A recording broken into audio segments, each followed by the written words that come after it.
anybody's been here. Which I'm not sure if I would have a problem with it if somebody came out to look at it. I think that would be fun. But yeah, looks good. Still exactly the same way I left it. That's a good sign. View is still stellar.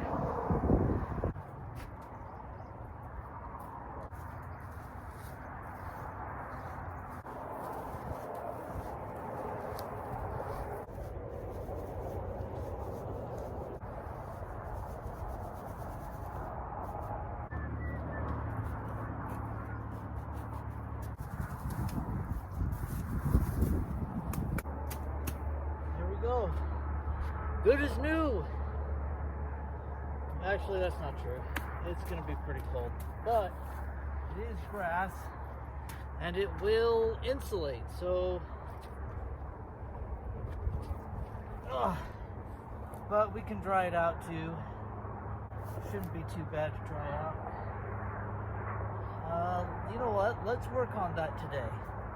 Let's work on what it takes to dry that bed out if it does get wet. Because I'm just thinking this could very well happen in a survival situation. Easy enough to get rid of the snow, but now that we have a wet bed, how do we fix that? How do you fix a wet bed? How do you fix a wet bed? I think we should work on that today. Alright, getting a fire going. That's going to be a rager. That's maple. That's going to make some really terrific coals. I think I'm going to cook lunch. So what we're interested in, getting these rocks. These are perfect. Get those rocks on there. These are just the old ones that I was using for fire pit. Alright. I decided to get those flat ones because they're really useful as far as drying this bed out. Now I know what you're thinking. You're thinking there's snow on the shelter. There's snow on the bed. I should be freaking out right now because I'm going to die of exposure.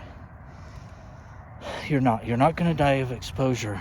Did you see me panicking? I'm not panicking because I have done this before. This is really no big deal. This reminds me of this time, like when we talk about panicking. Like in the wilderness survival situation, panic is it's like a real thing. And it's warranted. Like if you get out in the wilderness by yourself, panic.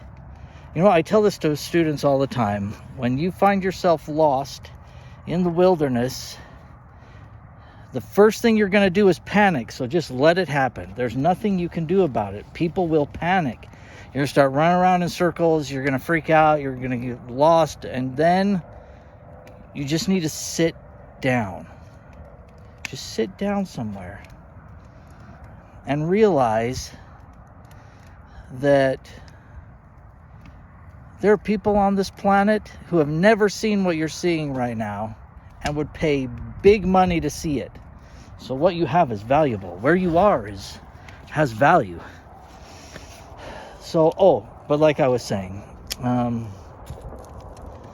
this reminds me of this time I was hiking Cascade and I decided to go to the top. This was right up the face of it.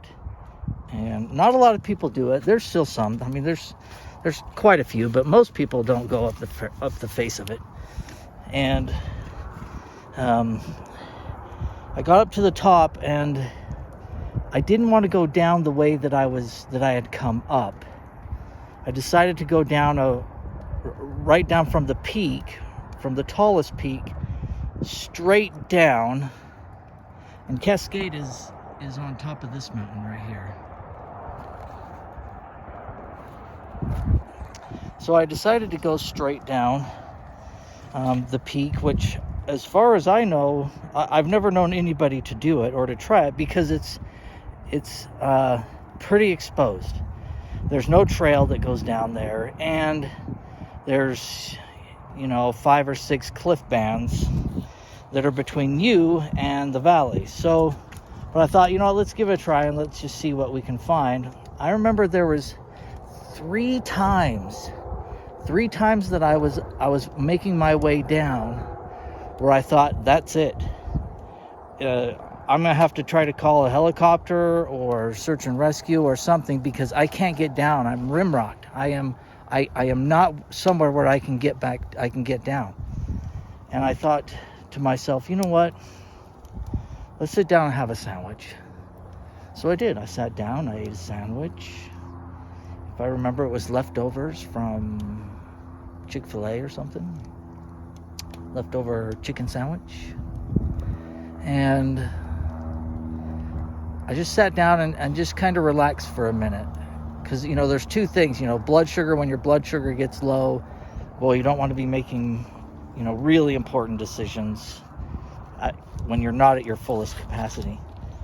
And the other thing was, sometimes you just need to take a minute, relax for a second, and just kind of think things through. Just kind of relax.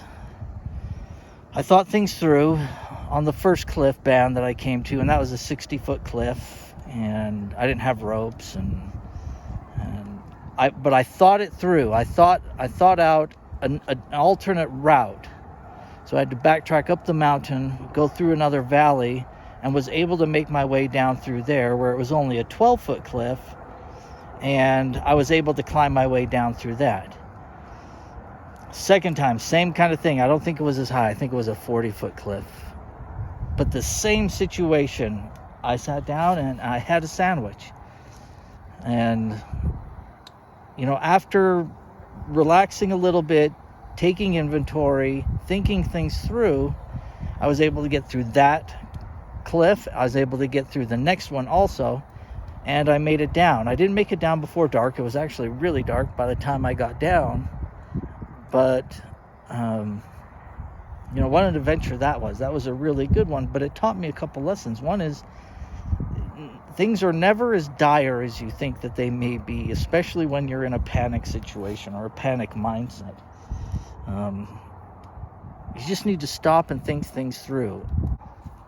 And then, more often than not, you're able to figure things out, to work things out in your head. Same with this particular situation. So I've got this bed, and it is very, very wet. There's ice in it. You can see I've got little chunks of ice in there. It's frozen all the way through. Been able to shake out most of it.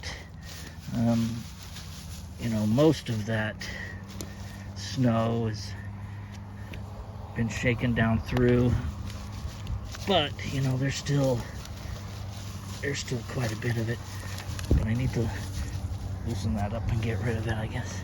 So, but if you're thinking, there's no way that I'm going to stay warm, this is my only insulation from the ground, well, we're just going to stop and think things through for a second, because if you stop and think things through, then you'll have a clear head and you'll make good decisions. If you're making decisions in panic mode,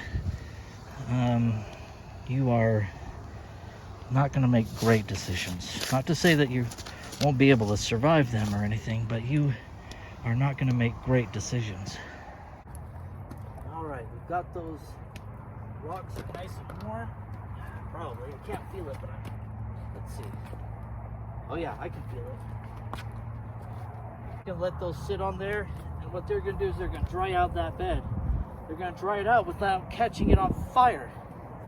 I don't know if you can see it, but it's starting to evaporate. You can see that it's starting to heat up that grass. It's going to take a little while, but that's okay. We're on survival. Whoa, we've got time.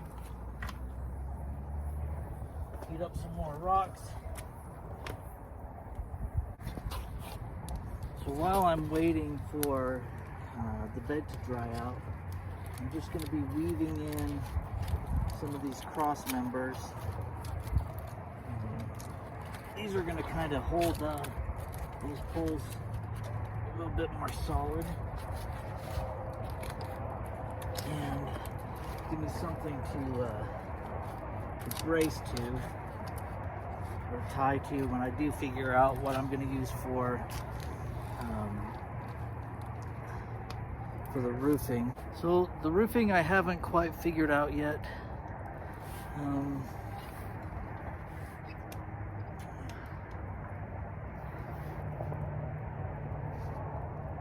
I'd like to use grass, but there isn't enough of it here. I might be able to find enough further down where it's a little more open.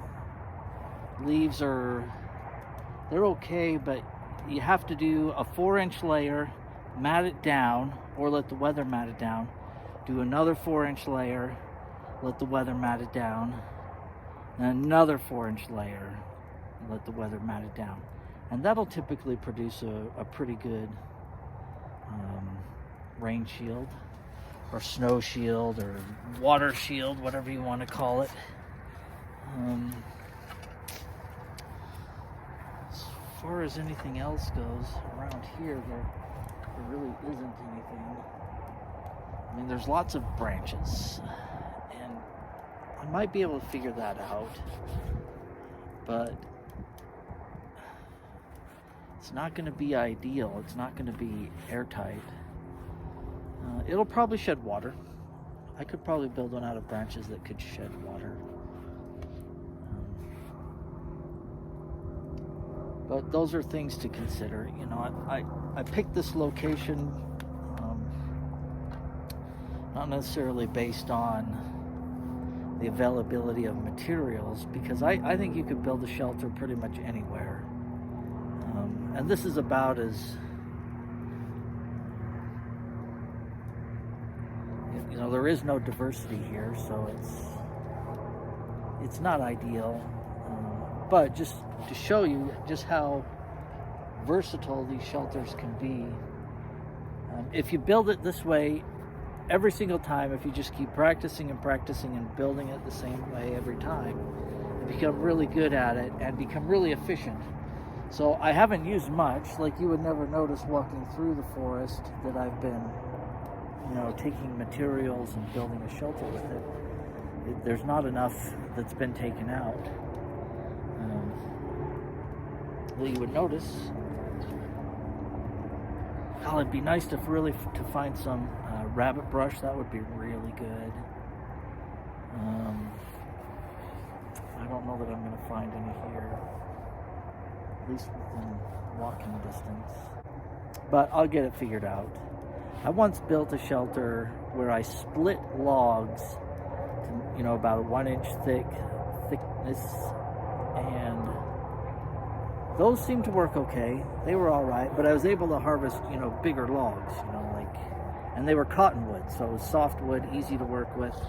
I can find bigger stuff here, but it's going to be maple, and maple is not easy to work with. Holy cow, that stuff it's hard, and it is not going to be easy to work with. If I had a chainsaw, that would work. I don't. So I'm still working on that. I'm still going to try to figure that out. But even if I had just the sticks to work with, I could still make it to the point where it sheds water. And that's really the biggest thing. It doesn't necessarily need to be airtight, because we have fire, or we can make fire. And that's a huge part of shelter. And I think I could build the canopy enough to where the heat would reflect off the fire and stay inside. So if it's not airtight, it's not the end of the world. We can still make it work. But it sure would be nice Well, I'm going to keep going on these cross members. You can see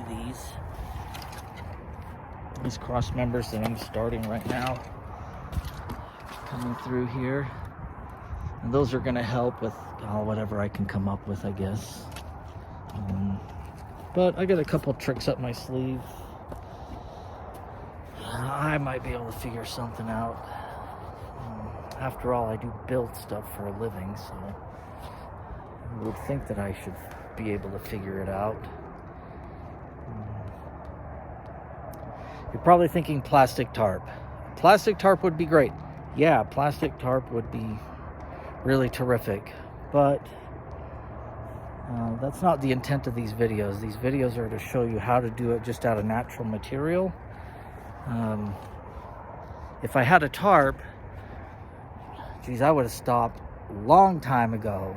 But you know, I mean, if you're going to bring a tarp, why not just bring a tent?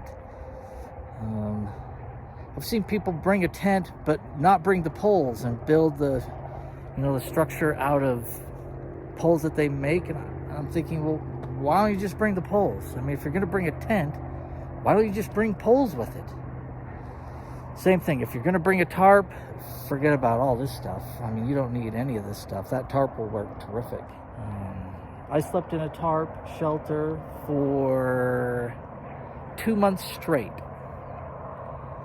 And it worked great. Windstorms, thunderstorms, hailstorms. That was really great. All I had was a tarp, 3 or 4 bungees, and some little clips that held onto the tarp. And I was fine. Well, maybe it wasn't 2 months. Probably a month, though, I did that. And it worked really good. So I know what I'm talking about. Don't think that I've just, watched a whole bunch of YouTube videos and I'm trying to duplicate that somehow.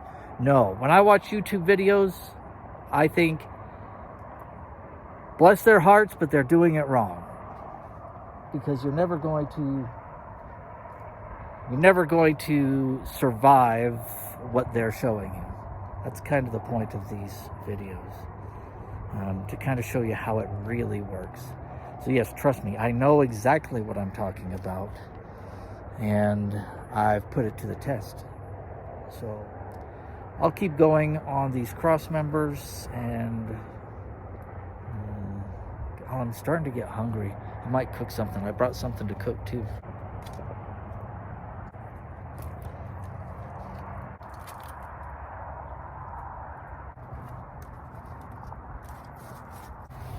Well, we've been using the fire to heat up those rocks for us, and it is really hot now. So now we have the perfect coals to cook dinner with. So that goes back to my first rule of survival cooking. Coals cook, flames burn. Wait, I do that backwards. Flames burn, coals cook. That's just the way it is. Never cook with flame. Cook with the coals. This is really hot, so it's not going to take much to cook this chicken. I've got some chicken. So we'll take one of our cooking rocks, this guy right here, set him up. Man, that's hot. I'm gonna go take our chicken. Got a couple thighs here. I don't know why anybody cooks anything other than a thigh from a chicken. I mean, breast is flavorless and dry.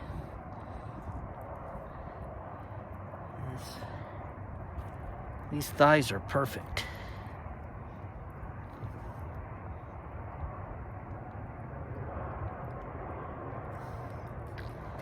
So,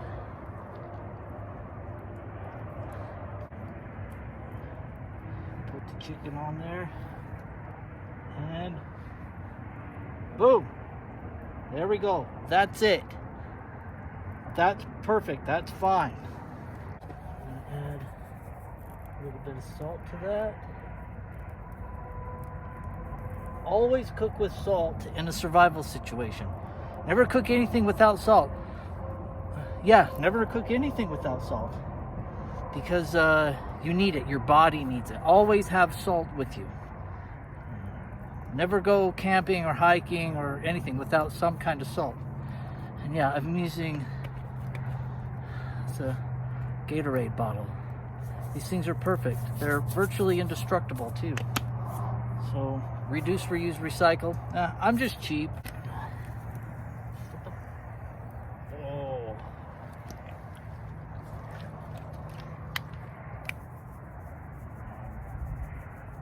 A little bit of salt.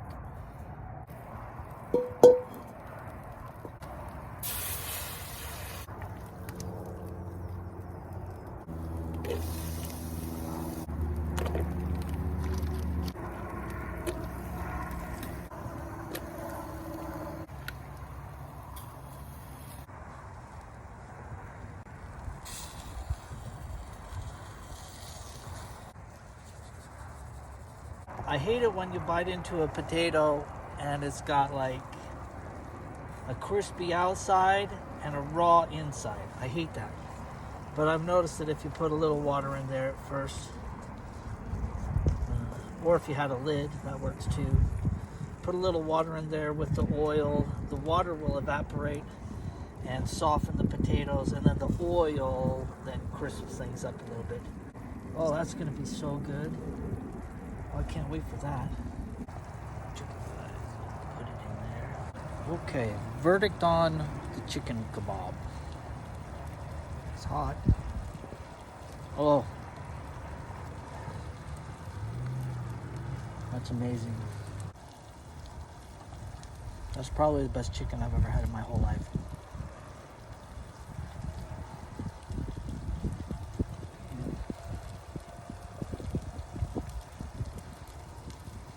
Oh, look at how nice and fatty that is. The fat dripping out of it. Flames burn, coals cook. In like a survival situation, the last thing that you want to do is burn your food, because it could have taken you an incredible amount of energy to get your food. So slow, steady, roasted cooking, that's perfect. Okay. It's hot.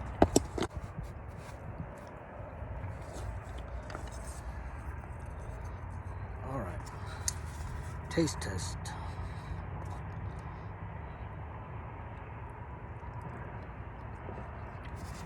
Oh.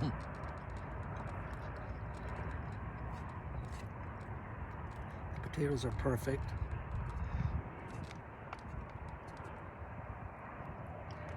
Mmm.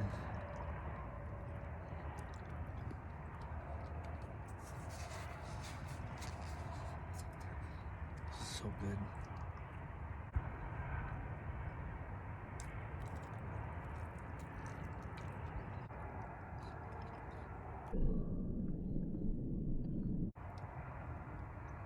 This has got to be one of the best things you could do ever in the whole world. You know, if anybody wants to come up here and try this, I mean, you're welcome to come with me. Just message me. I can't believe I ate the whole thing. That was a lot. 2 thighs, 3 potatoes, carrots, onion. I was hungry. Man, ate that whole thing.